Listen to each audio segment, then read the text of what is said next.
Salve, salve, nação rubro-negra, muito bom dia, sejam todos muito bem-vindos ao canal Marquinhos Fla Assunção. Nós estamos chegando na manhã dessa terça-feira para trazer as últimas informações e as principais notícias do rubro-negro mais querido do Brasil e do mundo, o Clube de Regatas do Flamengo. Bom, meus amigos, antes da gente começar esse giro de notícias, eu peço a você, rubro-negro, que ainda não é inscrito no nosso canal, que se inscreva, que deixe o like, que compartilhe os conteúdos nas redes sociais e que, por fim, você ative o sininho das notificações para que o YouTube possa notificá-los de tudo que estiver acontecendo de novidade no nosso canal. Dito isso, vamos às notícias do Flamengo com Marquinhos Assunção. O Flamengo voltou a treinar ontem, segunda-feira, realizando a sua penúltima atividade em preparação para a partida diante do Cuiabá, amanhã, quarta-feira, às 19 horas, na Arena Pantanal. Decisão tomada ontem, segunda-feira, Gabigol continua afastado pelo Flamengo e, dessa forma, o atacante não enfrentará o Cuiabá amanhã, quarta-feira. A diretoria rubro-negra decidiu manter a decisão que tirou o Gabigol do duelo contra o Atlético Mineiro por incidentes ocorridos na final da Copa do Brasil. Havia, sim, a expectativa do atleta voltar a ser relacionado pelo técnico Felipe Luiz, o que não ocorreu. O camisa 99 tem treinado normalmente no Ninho do Urubu e voltará a ficar à disposição a partir do confronto da próxima semana, dia 26, diante do Fortaleza, no Castelão. Sobre as dúvidas do time, Luiz Araújo mais uma vez treinou em separado do grupo total de jogadores.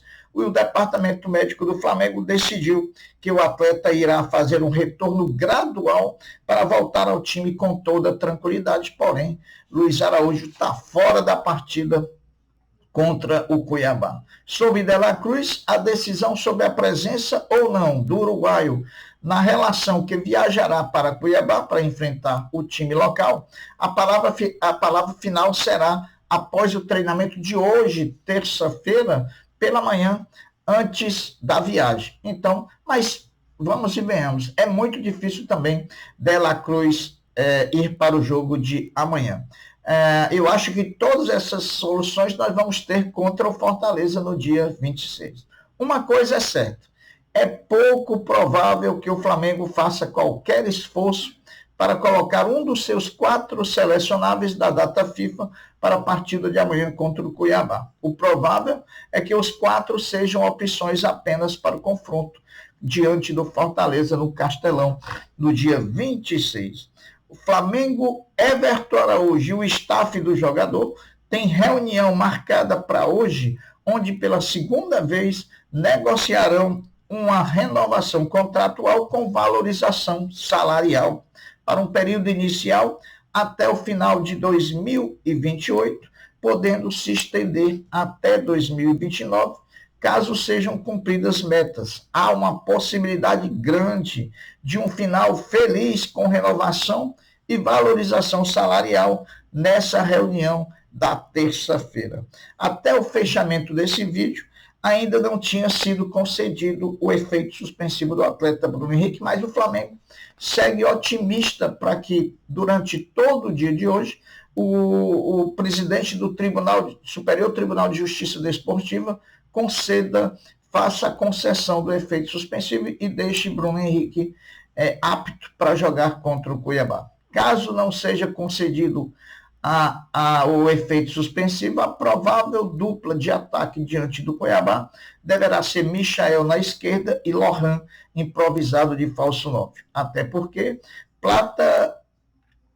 Gonzalo Plata jogará pela seleção equatoriana lá em Barranquilha, na Colômbia, contra a Colômbia, e não terá condições de jogar. Um provável Flamengo para enfrentar o Cuiabá, contando que não seja concedido o efeito suspensivo, é Rossi, Wesley, Fabrício Bruno, Léo Pereira ou Davi Luiz e Alexandro ou Ayrton Lucas, Everton Araújo, Alan Alcaraz, Matheus Gonçalves, Lohan e Michael. Esse é um provável Flamengo. O Flamengo volta a treinar daqui a pouco no CT Ninho do Urubu a partir das 9h30 da manhã. Depois do treino, os jogadores almoçam no clube, descansam e, ao final da tarde, eles embarcam com destino a Cuiabá, onde amanhã enfrentam o time local. Meus amigos, o Sesc Flamengo se prepara para enfrentar hoje, terça-feira, no Maracanãzinho, o Praia Clube, em partida válida pela Superliga Feminina de Vôlei. Depois da derrota para o Fluminense, as rubro-negras visam encostar no líder, que é o próprio Praia Clube, com uma grande vitória. O Sport TV 2 transmite a partida ao vivo para todo o Brasil. Hoje, terça-feira, nossos selecionáveis estarão em ação por suas seleções. Vejam os jogos e os horários. Às 19 horas jogam Colômbia e Equador, lá em Barranquilha. Gonzalo Plata vai defender o Equador. Às 21h45 jogam Brasil e Uruguai. Gerson, Léo Ortiz pelo Brasil, Varela pelo Uruguai, se enfrentam na Arena Fonte Nova. Após o final da 33ª rodada do Campeonato Brasileiro, o Flamengo segue com folga, sendo o clube com maior média de público na competição.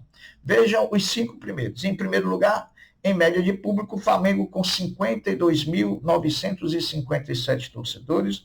Em segundo, Corinthians, 43.442, quase 10 mil a menos de média. Em terceiro, São Paulo, 40.626. Em quarto, Bahia, com 36.431 torcedores. E em quinto lugar, surpreendentemente, o Cruzeiro, com 33.846 torcedores. Até ontem, segunda-feira à noite, 42.855 ingressos já tinham sido vendidos para a partida entre Fortaleza e Flamengo no dia 26, uma terça-feira, no Castelão. No Castelão. Desses 42.855 torcedores que já compraram ingresso para assistir o Flamengo, lembrando que o ingresso para a torcida do Flamengo está caríssimo, R$ 250 a inteira, 125 a meia entrada, que não existe mais, né? Só existe inteira agora. Então, desses 42 mil, 37.259 são torcedores do Fortaleza, 5.596 já são os rubro-negros garantidos lá no Castelão, dia 26. Inclusive, eu sou um deles porque comprei meu ingresso. Dos 4 selecionáveis rubro-negros na data FIFA, o lateral direito Varela, o meio-campo Gerson e o atacante Gonzalo Plata devem ser titulares de início nas suas partidas pelas eliminatórias. Léo Ortiz iniciará no banco da seleção brasileira. Amigos, agora uma coisa que eu fui atrás, eu estava curioso demais. Eu sou curioso e sabedor de que no dia 14 de novembro, quinta-feira passada, estava marcado no pleno do Superior Tribunal de Justiça Desportiva, STJD, o julgamento que ia confirmar ou não a pena de Carlos Alcaraz de 4 jogos. Eu vi que não aconteceu o julgamento. E aí eu fiquei encafifado, rapaz, mas por que não aconteceu? E eu fui atrás ontem, né? E descobri que o julgamento do Alcaraz, assim como também do Yuri Alberto, do Kaká, do filho do Ramon Dias, né, e também dos Gandulas, ele foi retirado da pauta do dia 14 de novembro. Mas por que motivo, Marquinhos, que ele foi retirado? Ele foi retirado da pauta para que fosse apreciado pelo juízo um pedido de transação disciplinar, né? Um pedido de transação disciplinar. E o que é isso? Isso é simplesmente um acordo. O que é que o Corinthians e Flamengo estão propondo para essas penalidades dos seus atletas e dirigentes? Eles estão propondo que se troque a pena das partidas por multa. E o presidente do tribunal retirou da pauta e vai julgar. A qualquer momento pode sair a decisão. Uma boa, porque na ausência do Arrascaeta, que fez uma cirurgia no joelho, nós não podemos perder o Alcaraz. Então, vamos aguardar, que pode ser que venha notícia boa, né? Então, está aí uma notícia boa. O não julgamento do Alcaraz foi porque o juiz está analisando uma possível substituição da pena por multa. E o nome disso se chama transação disciplinar. Meus amigos, no dia da realização do grande debate que ocorreu ontem, organizado pela ESPN, entre os candidatos a presidente do Flamengo, Rodrigo Dunch, Luiz Eduardo Batista Ubap e também Maurício Gomes de Matos, no dia do debate saiu, foi divulgada uma pesquisa do INPR e publicada pelo jornalista poeta Túlio, do Coluna do Fla. Né? Rodrigo Dunch, nessa pesquisa, lidera com BAP em segundo, tanto nas pesquisas espontâneas como na estimulada, e Dunch também lidera a rejeição. Então, vamos trazer aqui os números principais dessas pesquisas. Na pesquisa espontânea, Dunch tem 38,7%, BAP tem 30,4%, Maurício Gomes de Mato, 17,6%, branco, nulos e indecisos são 13,3%. Na pesquisa espontânea, a pesquisa espontânea é aquela que você não diz o nome do candidato, apenas pergunta em quem vai votar e a pessoa entrevistada responde. Na pesquisa estimulada, você elenca os candidatos, mostra para quem está sendo entrevistado quais são os candidatos e ele vota num. Na estimulada, Dunch tem 39,8%, BAP 31,4%, MGM 17,5%, branco, nulos e indecisos são 11,3%. Na rejeição, Dunch também lidera, só que rejeição não é bom te liderar não, né? Dunch tem 38,2%, BAP tem 34,9%, também é uma rejeição alta, e Maurício Gomes de Matos tem a menor rejeição, 26,9%. Dá para acreditar nessas pesquisas? Não dá, pessoal. Por quê? Há 15 dias atrás saiu uma com o BAP disparado, agora saiu uma com o Dunch disparado. Na verdade, o que a gente vai acreditar realmente em termos de percentual de candidato e de voto é quando abrir as urnas no dia 9 de dezembro. Né? Agora vamos falar um pouquinho sobre o debate de ontem à noite organizado pela ESPN. Né? Foi um debate bom, muito bom, né? Eu acho que é aquilo mesmo, o Flamengo é um clube importante do futebol brasileiro, estavam lá os 3 candidatos preparados para responder os questionamentos e para mostrar para a grande torcida rubro-negra o que é que eles pensam sobre determinados assuntos. Agora, foi um debate voltado mais para a torcida, né? Que não tem aquele contato direto com os candidatos, até porque a maioria da torcida não vota. Não vota, quem vota são os conselheiros, os beneméritos, grandes beneméritos, né, os eméritos, enfim, os integrantes das comissões, né? Então, esses são os que votam. Vamos fazer algumas